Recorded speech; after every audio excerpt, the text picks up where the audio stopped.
We have some major breaking news this afternoon as it has been announced that Connor Zilisch has added 2 more starts in the NASCAR Cup Series in 2025 with Trackhouse Racing. What's going on, guys? It's Daniel, and welcome back to our video. As I just said a second ago, we got some pretty massive and major breaking news this early afternoon as it has been announced that Connor Zilisch has added 2 more starts to his NASCAR Cup Series career in 2025 with Trackhouse Racing. Here's the announcement from Trackhouse Racing early this afternoon. News: we're adding Atlanta and Watkins Glen to Connor Zilisch's Cup Series schedule. He'll drive the number 87 Red Bull Chevy again at both races this summer. Connor Zilisch has so far made 2 starts in the NASCAR Cup Series in 2025. Of course, he ran at Circuit of the Americas in the number 87 machine, where he qualified pretty well, qualified inside the top 20, and despite having a flat tire issue, he drove himself back up inside the top 15 and 20, had one of the 5 fastest cars on the racetrack. Unfortunately for Connor Zilisch, he got caught up in an incident and crashed thanks to Daniel Suarez spinning out, and Connor unfortunately ran into Daniel Suarez, who was spinning out at the time. A bad day for Trackhouse Racing.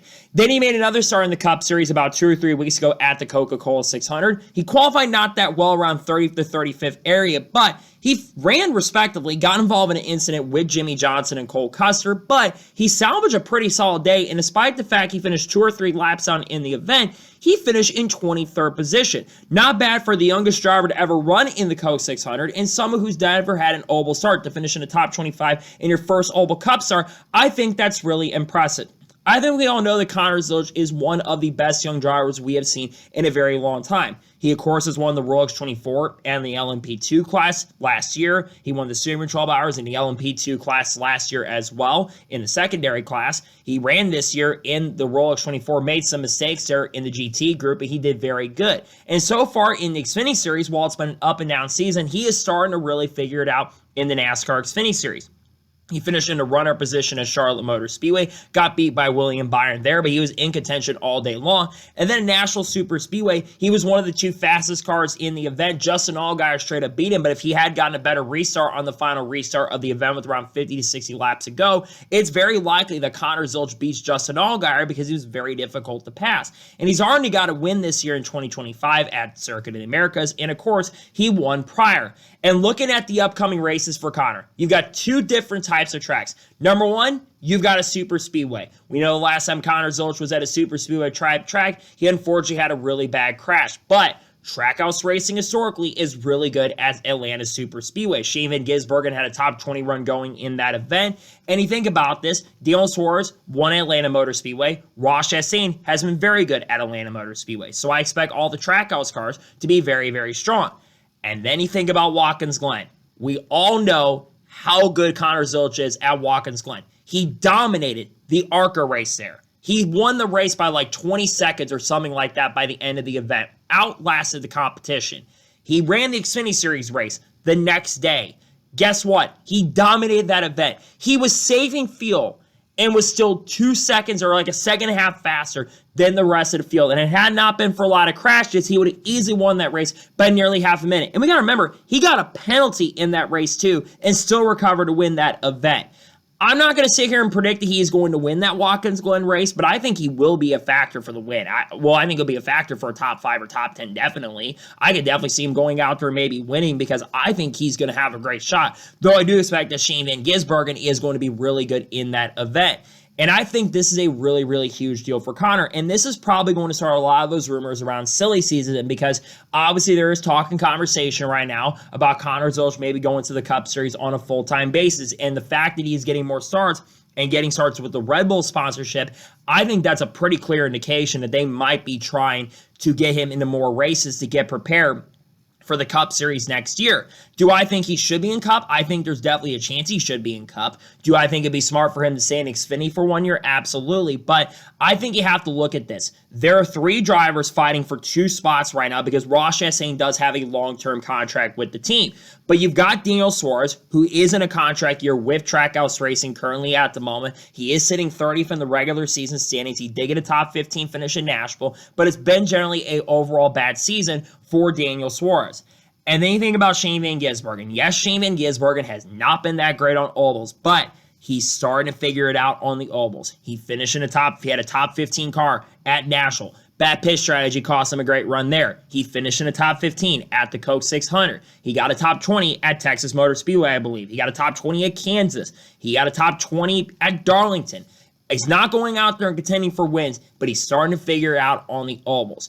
I think it comes down to what Trackhouse is going to do. I could see them running it back and having the same 3 drivers going into 2026, or I could see Daniel Suarez moving on. One of my theories has been is that maybe Daniel Suarez goes over to Colleague Racing, considering Ty Norris is over there, and maybe going over there. That would be something that would be very, very interesting.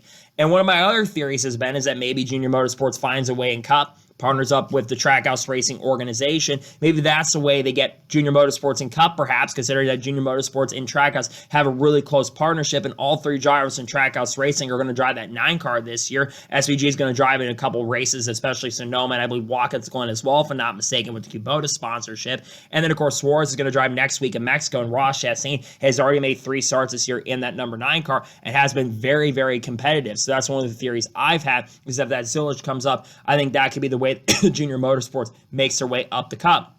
In a nutshell, though, for Connor Zilisch, what's the goals? For Atlanta Motor Speedway, just survive. Don't get caught up in a crash. Don't get caught up in an incident. For Watkins Glen, go out there and prove you're a really great road course racer. Go out there and contend for the win. Try to see if you can go out there and be a factor at Watkins Glen, which I do believe that he will be a factor at the Glen. I think he's going to have a fast enough car to get up there. I think they're going to bring the pace and speed for him, and I think he will have a strong enough car to be really good with the Trackhouse Racing organization. They've had fast cars on the road courses this year. Shane Van Gisbergen was really quick at Coda. Yes, he wasn't great on the restarts, but he was really good in one of the strongest cars on a long run. Yes, Kyle Busch had a faster car that day, but I think he had a strong car there. And Suarez had speed, and Ross Chastain has always been good at road courses. Remember the last time we ran there, the Trackhouse cars, which they prepared all 3 of those cars, they were all quick. Ross Chastain had one of the strongest cars in the field. Shane Van Gisbergen was in contention to win. Yes, it was Colleague Racing. It was running the car, but it was a Trackhouse car that was prepared. So I think for Connor Zilisch, the goal is to do very well, try to see if he can contend. He's going to have Darren Grubb as a crew chief for these events. I think it's a huge deal to see him back in the NASCAR Cup Series for a few more races this year. I think he's going to have a great chance and opportunity to be a factor and a strong contender in these events. Can't wait to see what Connor Zilisch will do this weekend not this weekend, but later this year at Atlanta, about 2 or 3 weeks. I wouldn't be surprised if Chicago is also added to the schedule for him, because we got 41 cars that are confirmed. I could see them adding him for another event, but I think Zilisch will be a factor from some really strong runs with this team and this program.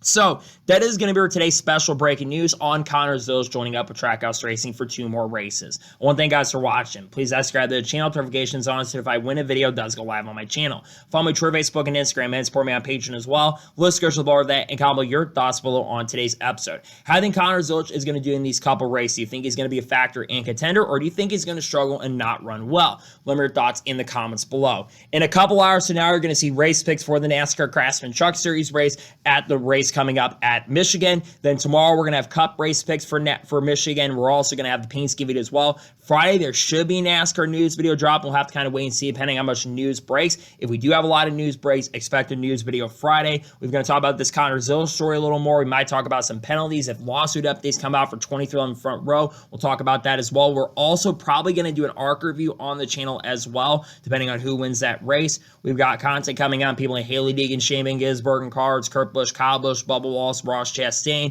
2311 Michael Jordan front row, Dodge, Cody Farland, Frankie Muniz, Carson Quaffle, Sam Ayers, Sheldon Creed, Frankie Muniz, other people like Eric Omroll, Matt DiBenedetto, Chandler Smith, Sheldon Creed, Sam Ayers, Lane Riggs, all the good stuff. We'll talk about all this kind of stuff on the channel in the coming days and weeks as we head to Michigan. So anyways, like I said, I want to thank you guys for watching today's episode, and I'll see you guys next time for more great, awesome NASCAR content and other motorsports content on the channel like this. Take care, everybody.